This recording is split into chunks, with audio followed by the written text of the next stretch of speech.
All right, goes the family. Welcome back to Larry's Anything Goes. Hopefully, you guys having a great and exceptional day. All right, let's get into it.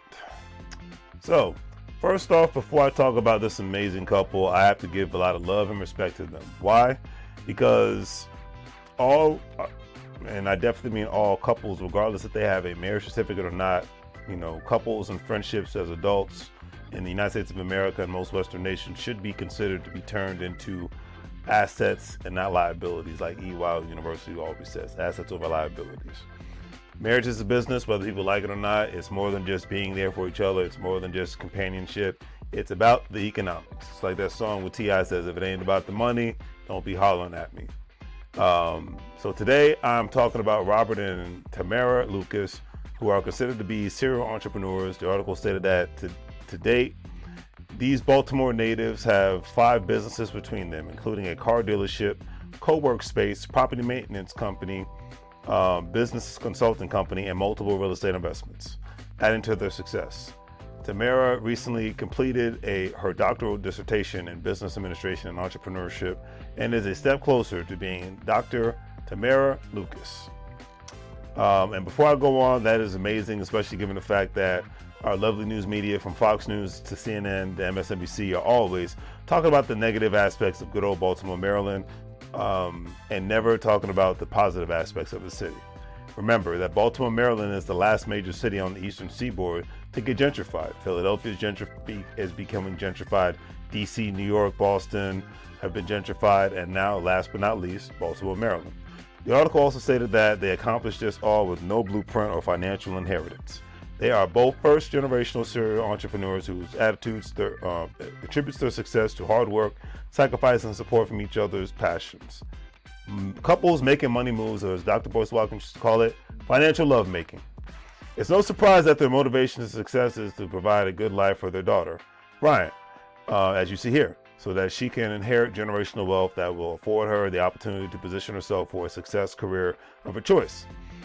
Before I go on,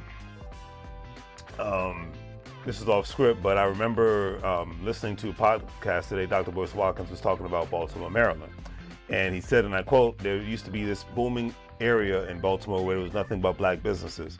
Unfortunately, what happened is the kids of the parents, majority of them, did not want to inherit the businesses. So basically they sold off the businesses and they went to college and they wanted to just get a nice corporate job or work for the government. Is there anything wrong with that? Absolutely not. But I think, especially in the black community in the United States of America, the idea of not passing down assets, i.e. real estate, i.e. businesses, life insurance policies, is the most ignorant thing on the planet, because not everybody can be a business owner, but everybody can be an investor and everybody can be a homeowner.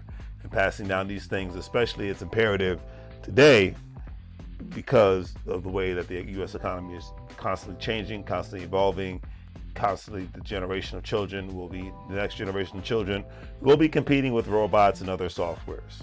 It's a different world. So people have to think differently, regardless of who's in the White House, governor's house, the mayor's house. Political nonsense out the window. It's all about the economics, family. All right, I'm off my soapbox now. I always got to put that out there. But anyways,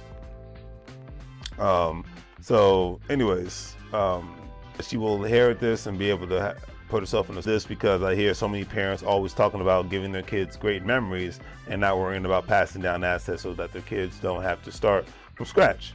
So let's talk about how their entrepreneurial journeys began. With Miss Lucas, she started her journey as an entrepreneur 7 years ago. She gave birth to her daughter. She gave and after that, she gave birth to her first business, called Ryan's Closet, named after her daughter. Ryan's Closet was a custom children's accessory line, which was inspired by her daughter because she was born without any hair. She started to create one of a kind accessories. Other moms would stop her and ask her where she purchased her daughter's hair accessories from, and she started to make them for others. And now let's talk about Mr. Lucas. In high school, he began designing custom t-shirts, and he grew as an entrepreneur from there. Before becoming a successful entrepreneur, Mr. Lucas was a cable guy from Comcast, and Mrs. Lucas was a research analyst for the city of Baltimore. And I remember in the article what gave Mr. Lucas the momentum to become a successful entrepreneur is he was actually laid off from his job as a cable repairman, and said to himself, and I quote, "I never want to work for anybody again because I never want to be put in this kind of position again, especially given the fact that he has a family." So you got to think way more different when it comes to the economics of it all. Okay, so the way.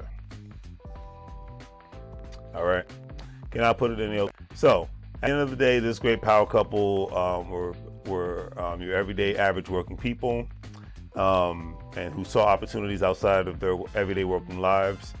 They made lots upon lots of sacrifices. They had ups, they had downs, and they knew that they had a bigger purpose in life to bring generational wealth to their family. Also, they constantly are they're constantly there for each other on a regular basis. And when you're supposed to be in a successful relationship, people are supposed to be there for one another. You know, that's just how the game is supposed to go. It's supposed to be there for one another. So anyways, they're constantly there for one another.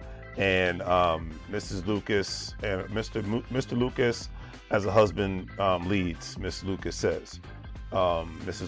The article ended on this note, stating that they are exploring media opportunities such as YouTube channel so that others can see what goes on in their everyday lives behind the scenes. They're also planning to expand their business into family fun entertainment locations.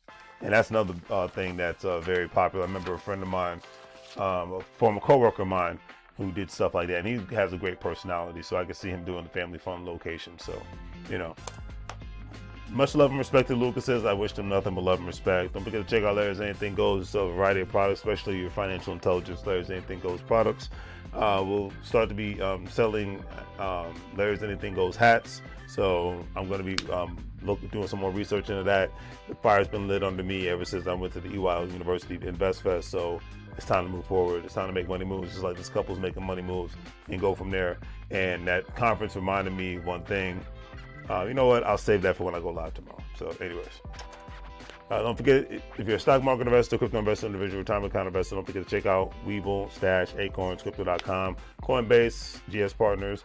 All these platforms, you're able to make some money moves. Plus, with GS Partners, not only invest in crypto, but you have the opportunity to invest in NFTs, known as non-fungible tokens, and you'll be able to go from there.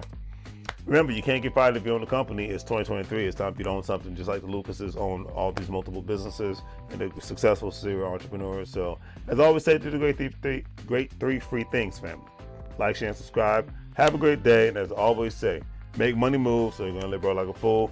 Thank you guys for the subscribers. Thank you for the likes, for the comments. Thank you, whether they're positive or negative. Thank you for the Cash Apps and the Venmos and the PayPal contributions. That's always greatly appreciated. Take care.